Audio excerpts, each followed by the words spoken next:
जय श्री कृष्ण भक्तों।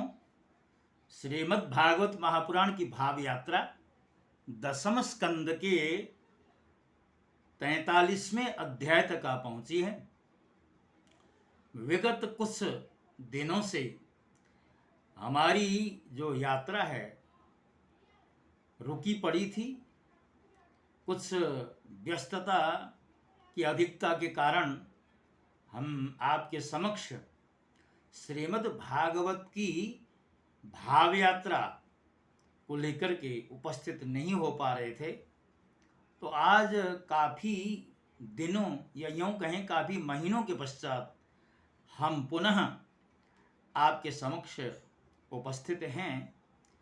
तो इस अध्याय में कुबलिया पीड़ का उद्धार और अखाड़े में प्रवेश जिस तरह भगवान ने किया है, क्योंकि कंस ने भगवान का अनिष्ट करने के लिए रंगशाला सजाई, पहलवानों को तैयार किया और रंगशाला के द्वार में कुबलिया पीड़ नाम का जो अतुलनीय बल वाला हाथी उसको खड़ा कर दिया गया।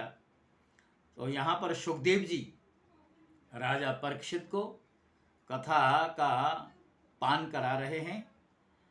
तो सुखदेव जी क्या कहते हैं कि काम क्रोधादि शत्रुओं को पराजित करने वाले परीक्षित अब श्री कृष्ण और बलराम भी स्नान आदि नित्य कर्म से निवृत्त हो दंगल के अनुरूप नगाड़े की ध्वनि सुनकर रंगभूमि देखने के लिए चल पड़े। भगवान श्री कृष्ण ने रंगभूमि के दरवाजे पर पहुंचकर देखा कि वहां महावत की प्रेरणा से कुबलिया पीड़ नाम का हाथी खड़ा है। तब भगवान श्री कृष्ण ने अपनी कमर कस ली और घुंघराली अलकें समेट ली तथा मेघ के समान गंभीर वाणी से महावत को ललकार करके कहा, अम्बष्टाम्बष्ट मार्गम नौ देह्य पक्रम माचिरम नोचित सकुंजरम त्वाद्य नयामी यम साधनम। अर्थात हे महावत, दो बार यहाँ पर भगवान ने महावत का नाम लिया है। ओ महावत, ओ महावत, हम दोनों को रास्ता दे दे, हमारे मार्ग से हट जा। अरे सुनता नहीं, देर मत कर, नहीं तो मैं हाथी के साथ अभी तुझे यमराज के घर पहुंचाता हूं। भगवान श्री कृष्ण ने जैसे ही महावत को चेतावनी भरी बातों से एक तरह से हड़काया है, तो वह क्रोध से तिलमिला उठा और उसने काल मृत्यु तथा यमराज के समान अत्यंत भयंकर कुबलिया पीड़ को अंकुश की मार से क्रुद्ध करके श्री कृष्ण की ओर छोड़ दिया। कुबलिया पीड़ ने भगवान की ओर झपट कर उन्हें बड़ी तेजी से सूंड में लपेट लिया, परंतु भगवान सूंड से बाहर सरक आए और उसे एक घूंसा जमा कर उसके पैरों के बीच में जा छिपा। उन्हें अपने सामने न देखकर कुबलिया पीड़ को बड़ा क्रोध हुआ। उसने सूंघ कर भगवान को अपनी सूंड से टटोल लिया और पकड़ा भी, परंतु उन्होंने बलपूर्वक अपने को उससे छुड़ा लिया। इसके पश्चात भगवान उस बलवान हाथी की पूंछ पकड़कर खेल खेल में उसे 100 हाथ तक पीछे घसीट लाए, जैसे गरुड़ सांप को घसीट लेते हैं। जिस प्रकार घूमते हुए बछड़े के साथ बालक घूमता है, अथवा स्वयं भगवान श्री कृष्ण जिस प्रकार बछड़ों से खेलते थे बचपन में, वैसे ही वे उसकी पूंछ पकड़कर उसे घुमाने और खेलने लगे। जब वह दाएं से घूमकर उनको पकड़ना चाहता, तब वे बाएं आ जाते और बाएं से पकड़ना चाहता तो दाईं ओर आ जाते। उसके पश्चात हाथी के सामने आकर उन्होंने उसे घूंसा जमाया और वे उसे गिराने के लिए इस प्रकार उसके सामने से भागने लगे, मानो वह अब छू लेता है तब छू लेता। भगवान श्री कृष्ण ने दौड़ते दौड़ते एक बार खेल खेल में ही पृथ्वी पर गिरने का अभिनय किया और झट वहां से उठकर भाग खड़े हुए। उस समय वह हाथी क्रोध से जल भून रहा था। उसने समझा कि वे गिर पड़े और बड़े जोर से अपने दोनों दांत धरती पर मारे। जब कुबलिया पीड़ का यह आक्रमण व्यर्थ हो गया तब वह और भी चढ़ गया। महावतों की प्रेरणा से वह क्रुद्ध होकर भगवान श्री कृष्ण पर टूट पड़ा। भगवान मधुसूदन ने जब उसे अपनी ओर झपटते देखा तब उसके पास चले गए और अपने एक ही हाथ से उसकी सूंड पकड़कर उसे धरती पर पटक दिया। उसके गिर जाने पर भगवान ने सिंह के समान खेल ही खेल में उसे पैरों से दबाकर उसके दांत उखाड़ लिए और उन्हीं से हाथी और महावतों का काम तमाम कर दिया। राजन, मरे हुए हाथी को छोड़कर भगवान श्री कृष्ण ने हाथ में उसके दांत लिए और रंगभूमि में प्रवेश किया। उस समय उनकी शोभा देखने योग्य थी। उनके कंधे पर हाथी का दांत रखा हुआ था। शरीर रक्त और मद की बूंदों से सुशोभित था और मुख कमल पर पसीने की बूंदी झलक रही थी। राजन, भगवान श्री कृष्ण और बलराम दोनों के ही हाथों में कुबलिया पीड़ के बड़े बड़े दांत शस्त्र के समान सुशोभित हो रहे थे। कुछ ग्वाल बाल उनके साथ साथ चल रहे थे।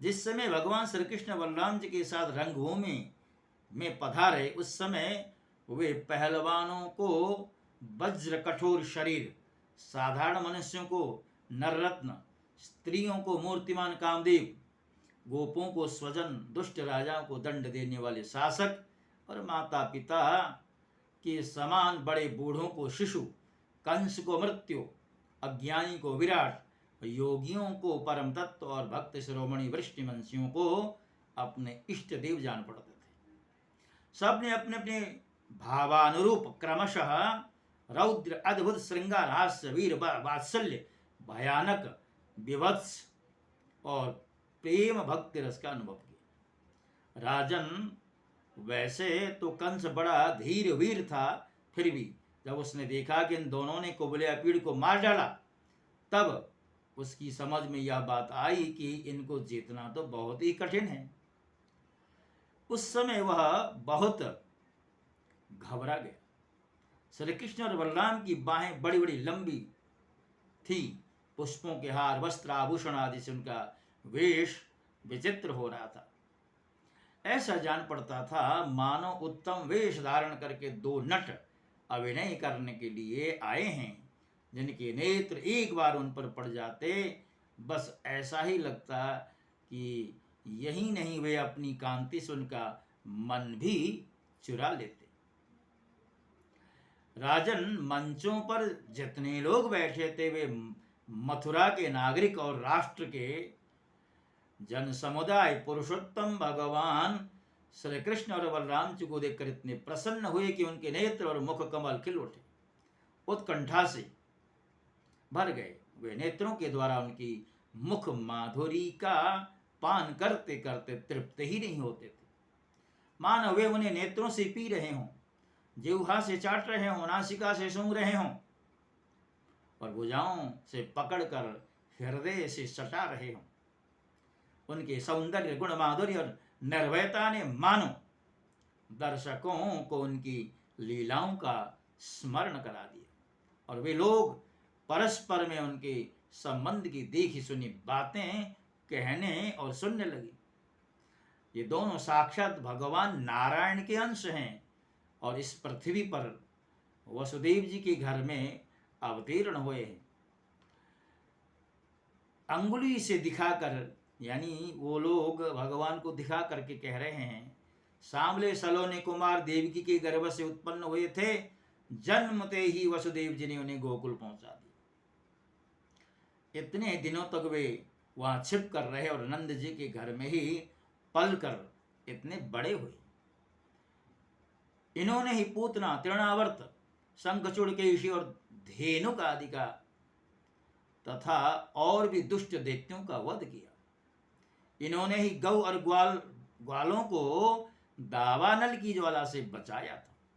काली नाग का दमन और इंद्र का मान मर्दन भी इन्होंने ही किया था। अर्थात जितने भी वहां पर बैठे थे सब परस्पर में चर्चा कर रहे हैं।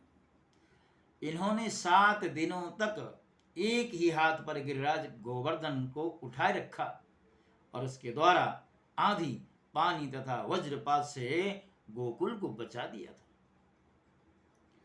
गोपियां इनकी मंद मंद मुस्कान, मधुर चितवन और सर्वदा एक रस प्रसन्न रहने वाले मुखारविंद के दर्शन से आनंदित रहती थीं और अनायास ही सब प्रकार के तापों से मुक्त हो जाया करती थी। कहते हैं कि यदुवंश की रक्षा करेंगे। यह विख्यात वंश इनके द्वारा महान समृद्धि, यश और गौरव को प्राप्त करेगा।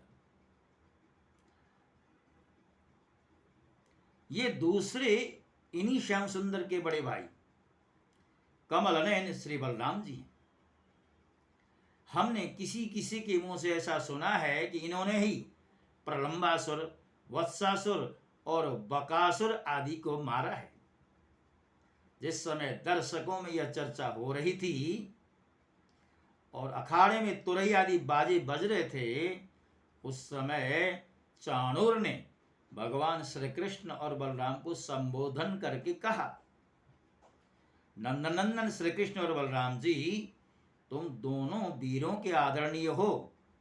हमारे महाराज ने यह सुनकर कि तुम लोग कुश्ती लड़ने में बड़े निपुण हो, तुम्हारा कौशल देखने के लिए तुम यहां बुलाया। देखो भाई, जो प्रजा मन, वचन और कर्म से राजा का प्रिय कार्य करती है उसका भला होता है, और जो राजा की इच्छा के विपरीत काम करता है उसे हानि होती है। यह सभी जानते हैं कि गाय और बछड़े चराने वाले ग्वाली प्रतिदिन आनंद से जंगलों में कुश्ती लड़ लड़ करके खेलते रहते हैं और गाय चराते रहते हैं। इसलिए आओ हम और तुम मिलकर महाराज को प्रसन्न करने के लिए मल्ल युद्ध करें, अर्थात कुश्ती लड़ें। ऐसा करने से हम पर सभी प्राणी प्रसन्न होंगे, क्योंकि राजा सारी प्रजा का प्रतीक होता है। राजन, भगवान श्री कृष्ण तो चाहते ही थे कि इनसे 2-2 हाथ करें, इसलिए उन्होंने चाणूर की बात सुनकर उसका अनुमोदन किया और देश काल के अनुसार यह बात कही। भगवान ने क्या कहा? भगवान कहते हैं, चाणूर, हम भी इन भोजराज कंस की वनवासी प्रजा हैं। हमें इनको प्रसन्न करने का अत्यंत ही एक तरह से मनोभाव से करना चाहिए, और इसी से में हमारा कल्याण है। किंतु चाणूर, हम लोग अभी बालक हैं, इसलिए हम अपने समान बल वाले बालकों के साथ ही कुश्ती लड़ने का खेल करेंगे। कुश्ती समान बलवानों के साथ ही होनी चाहिए, जिससे देखने वाले सभासदों को अन्याय के समर्थक होने का पाप न लगे। चाणूर ने कहा, अजी, तुम और बलराम न बालक हो और न किशोर हो, तुम दोनों बलवानों में श्रेष्ठ हो। तुमने अभी अभी 1000 हाथियों का बल रखने वाले कुबले पेड़ को खेल ही खेल में मार डाला, इसलिए तुम दोनों को हम जैसे बलवानों के साथ ही लड़ना चाहिए। इसमें अन्याय की कोई बात नहीं है। इसलिए श्री कृष्ण, तुम मुझ पर अपना जोर आजमाओ और बलराम के साथ मुष्टिक लड़ेगा। अर्थात चाणूर ने भगवान से कहा, मैं तुमसे युद्ध करता हूं और बलराम जी से मुष्टिक लड़ेगा। तो इस तरह यहाँ पर चाणूर ने भगवान के समक्ष प्रस्ताव रखा है कुश्ती लड़ने का।